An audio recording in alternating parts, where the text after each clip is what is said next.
जय हिंद फ्रेंड, हिंदी और प्राइड में आप सभी का स्वागत है।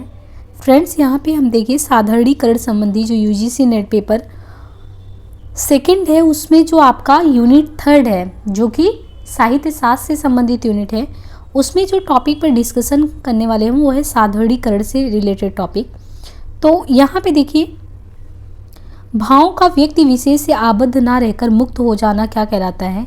भावों का व्यक्ति विशेष से आबद्ध ना रहकर मुक्त हो जाना साधारणीकरण कहलाता है। इसे असाधारण का साधारण रूप ग्रहण करना भी कहा जाता है। मुक्त हो जाने का मतलब क्या होता है?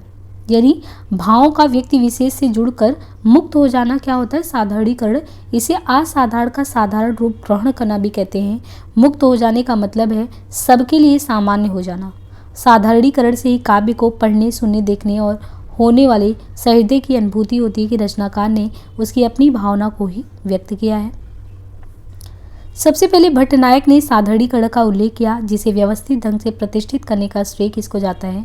तो सबसे पहले भट्टनायक ने साधारणीकरण का उल्लेख किया, जिसे व्यवस्थित ढंग से प्रतिष्ठित करने का श्रेय अभिनवगुप्त को प्राप्त है।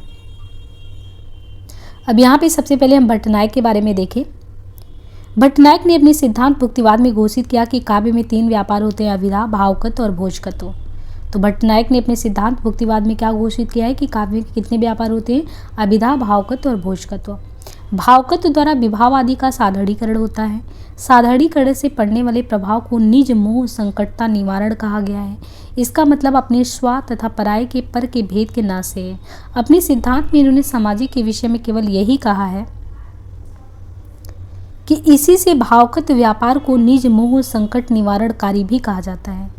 यहाँ ये समझना जरूरी है कि भावगत व्यापार और साधारणीकरण एक नहीं है, बल्कि साधारणीकरण भावगत व्यापार का ही एक हिस्सा है। भावगत व्यापार में सर्वाधिक महत्वपूर्ण होने के कारण साधारणीकरण को उसकी आत्मा या प्राण कहा जाता है। साधारणीकरण को रसास्वाद से पहले की प्रक्रिया माना गया है।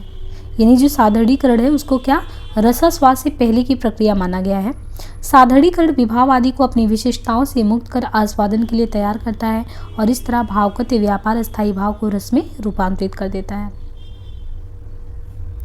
अभिनवगुप्त के बारे में बात करें तो शब्द और अर्थ की व्यंजना शक्ति के माध्यम से सहृदय को रसास्वादन होता है, अतः भावगत व्यापार और भोजगत व्यापार की स्वीकृति की जरूरत नहीं पड़ती है। भट्टनायक ने विभाव आदि के साधारणीकरण का मत प्रस्तुत किया था। अभिनवगुप्त उसे स्वीकारते हुए साधारणीकरण के एक अन्य स्तर की बात करते हैं, जिनमें सहृदय के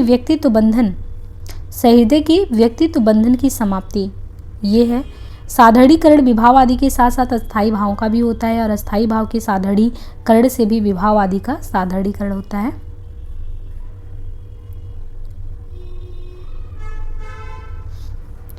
देखिए, धनंजय और धनी क्या कहते हैं साधारणीकरण के संदर्भ में? धनंजय और धनी का क्या मानना है?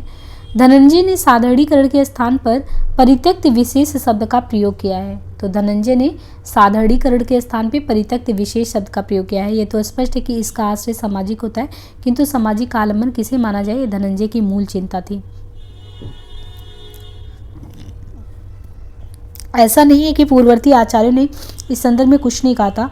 सामाजिक का आलम्बन वास्तविक रामादि अनुकार्य को माने जाने पर एक सहमति धनंजय तक बन चुकी थी, किंतु इसका स्पष्ट विवेचन नहीं किया गया था कि सामाजिक को अपनी संस्कार जन श्रद्धा आदि के रहते भी अनुकार्य के रति आदि भावों के साथ तादात्म्य स्थापित करने में समस्या क्यों नहीं होती। धनंजय ने इसी प्रश्न का जो है विवेचन किया है। धनंजय के अनुसार धीरोदात्त वाद्य अवस्थानम रामादि प्रतिपादका, रामादि अनुकार्य कवि के सृजन के अनुसार नायक की धीरोदात्त आदि विभिन्न अवस्थाओं में से किसी एक के घोतक होते हैं। ये काव्य में अपनी ऐतिहासिक अवस्था का धोतन नहीं करते हैं। धनंजय के वृत्तिकार धनिक ने उनके इस मत को और स्पष्ट किया। धनिक के मतानुसार कविगण लोक में रहने वाले विशिष्ट व्यक्तियों के गुणों से प्रेरणा लेकर ही काव्य में अपनी कल्पना के समावेश से नायक का सृजन करते हैं। वे योगी मुनि की तरह सिद्ध पुरुष नहीं होते जो अपनी शक्तियों से रामादि की वास्तविक अवस्था को ज्ञात कर पाएं। धनंजय आगे लिखते हैं कि काव्यगत पात्रों का अपना विशिष्ट संदर्भ त्याग कर सामान्य मानव मात्र हो जाने से वे सहृदय का आलम्बन बन जाते तथा उससे सहृदय का रसास्वादन संभव होता है। यदि भी उक्त दोनों आचार्यों ने कोई नया सिद्धांत नहीं दिया, किंतु भट्ट नायक और अभिनवगुप्त के साधारणीकरण में कवितत्व की स्पष्ट व्याख्या करके उसे इन्होंने मजबूती दी है। देखिए यहाँ पे विश्वनाथ के द्वारा क्या कहा गया है। धनंजय ने इस प्रश्न को उठाया था कि वास्तविक रामादि को सामाजिक अपना आलम्बन कैसे स्वीकृत करें। विश्वनाथ ही से आगे बढ़ाते हुए प्रश्न करते हैं कि सामाजिक रामादि से तादात्म्य कैसे स्थापित करता है और रामादि के रति आदि भाव सामाजिक के इन्हीं भाव का उद्बोधन कैसे करता है। इसका कारण वे साधारणीकरण को बताते हैं और साधारणीकरण से तात्पर्य विभाव, अनुभाव और संचारी भाव के समस्त क्रियाकलाप के मिश्रित रूप से माना जाता है। साधारणीकरण के कारण ही सहृदय का आश्रय से तादात्म्य हो पाता है और वह इस प्रकार देव, महापुरुष आदि विशिष्टों के कार्य अनुभूतियों के आस्वादन में समर्थ हो पाता है। इसी से रति आदि भाव पात्रों और सामाजिकों के अपने निजी न रहकर साधारण होकर दोनों के हो जाते हैं और इस तरह पात्रों के रति आदि भाव सामाजिक इन्हीं भाव के उद्बोधक हो जाते हैं और यही रसास्वाद की पृष्ठभूमि होती है। यहाँ पे देखिए जगन्नाथ का क्या कहना है कि इन्होंने अपने पूर्ववर्ती आचार्यों द्वारा स्वीकृत सामाजिक के आलम्बन के साथ तादात्म्य को तो स्वीकार किया, परंतु साधारणीकरण की जगह दोष दर्शन की स्थापना की। इनका दोष दर्शन मूलतः साधारणीकरण ही है। दोष दर्शन से अभिप्राय व्यंजनावृत्ति द्वारा सामाजिक को आलम्बन संदर्भित रति आदि भाव के बोध से है। निर्मला जैन ने लिखा, पंडित राज ने शब्द भेद से आश्रय के साथ तादात्म्य और समानुभूति को ही स्वीकृति की है। साधारणीकरण जो होता है वो व्यापार की अस्वीकृति और भावना द्वेष की परिकल्पना के मूल में उनकी दार्शनिक प्रतिबद्धता ही सक्रिय रही। वह शब्द भेद है, मतभेद नहीं। ये रस सिद्धांत और सौंदर्य शास्त्र से संबंधित इनका जगन्नाथ के अनुसार व्यंजनावृत्ति से सामाजिक को रामादि अनुकार्य व आलम्बन के रत्यादि भाव का बोध होता है। तत्पश्चात उनकी सहृदयता से उसमें एक दोष भावना जागृत होती है। इस दोष भावना से उनकी आत्मा कल्पित विभाव आदि से गिर जाती है और जैसे सीपी के टुकड़े में चांदी का भ्रम होता है वैसे ही इस दोष से रति आदि चित्रवृत्तियाँ उत्पन्न हो जाती हैं। यही चित्रवृत्तियाँ आत्मा चेतन द्वारा प्रकाशित हो रसास्वाद कहलाती। इस पूरी प्रक्रिया को इन्होंने दुष्यंत शकुंतला के उदाहरण के माध्यम से भी समझाया है। डॉक्टर श्याम सुंदर दास के द्वारा साधारणीकरण की अवस्था में प्राणी या वस्तु के साथ जो संबंध होता है वह मिट जाता है। साधारणीकरण की स्थिति योगी की मधुमती भूमिका के सदृश होता है। देखिए यहाँ पे रामचंद्र शुक्ल के बारे में देखें तो रामचंद्र शुक्ल अपने लेख साधारणीकरण और व्यक्ति वैचित्रवाद में साधारणीकरण को मनोवैज्ञानिक धरातल प्रदान करते हैं। इन्होंने रस को ब्रह्मानंद सहोदर मानने के स्थान पर उनकी नवीन लौकिक व्याख्या भी प्रस्तुत की है। किसी काव्य का श्रोता या पाठक जिन विषयों को मन में लाकर रति, करुणा, क्रोध, उत्साह आदि भाव तथा सौंदर्य, रहस्य, गंभीर आदि भावनाओं का अनुभव करता है वे अकेले उसी के हृदय से संबंध रखने वाले नहीं होते, मनुष्य मात्र की भावात्मक सत्ता पर प्रभाव डालने वाले होते हैं। इसी से उक्त काव्य को एक साथ पढ़ने या सुनने वाले सहस्त्र मनुष्य उन्हीं भावों या भावनाओं का थोड़ा बहुत अनुभव कर सकते हैं। जब तक किसी भाव का कोई विषय इस रूप में नहीं लाया जाता कि वह समानता सबसे उसी भाव का आलम्बन हो सके, तब तक उसमें रसोद्बोधन की पूर्ण शक्ति नहीं आती। इसी रूप में लाया जाना हमारे यहाँ साधारणीकरण कहलाता है और यह सिद्धांत ये घोषित करता है कि सच्चा कवि वही है जिसे लोक हृदय की पहचान हो, जो अनेक विशेषताओं और विचित्रताओं के बीच मनुष्य जाति के सामान्य हृदय को देख पाए। इसी लोक हृदय में हृदय के लीन होने की दशा का नाम क्या है? रस दशा है। जब तक रस के वर्णन में आलम्बन का चित्रण इस रूप में नहीं होगा कि वह मनुष्य मात्र के क्रोध का पात्र हो सके, तब तक वह वर्णन भाव प्रदर्शन मात्र रहेगा। इसका भाव और विभाव पक्ष या तो शून्य अथवा असक्त होगा, पर भाव और विभाव दोनों पक्षों के सामंजस्य के बिना पूरी और सच्ची रसानुभूति नहीं हो सकती। काव्य का विशेष सदा विशेष होता है, सामान्य नहीं। वह व्यक्ति सामने लाता है, जाति नहीं। काव्य का काम है कल्पना में बिंब या मूर्त भावना उपस्थित करना, बुद्धि के सामने कोई विचार लाना नहीं। बिंब जब होगा तब विशेष या व्यक्ति का ही होगा, सामान्य या जाति का नहीं।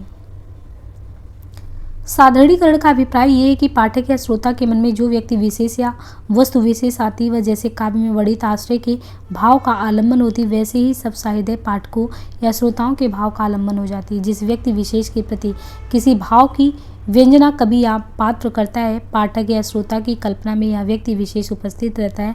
हाँ, कभी कभी ऐसा भी होता है कि पाठक या श्रोता की मनोवृत्ति या संस्कार के कारण वर्णित व्यक्ति विशेष के स्थान पर कल्पना में उसी के समान धर्म वाली कोई मूर्ति विशेष आ जाती है।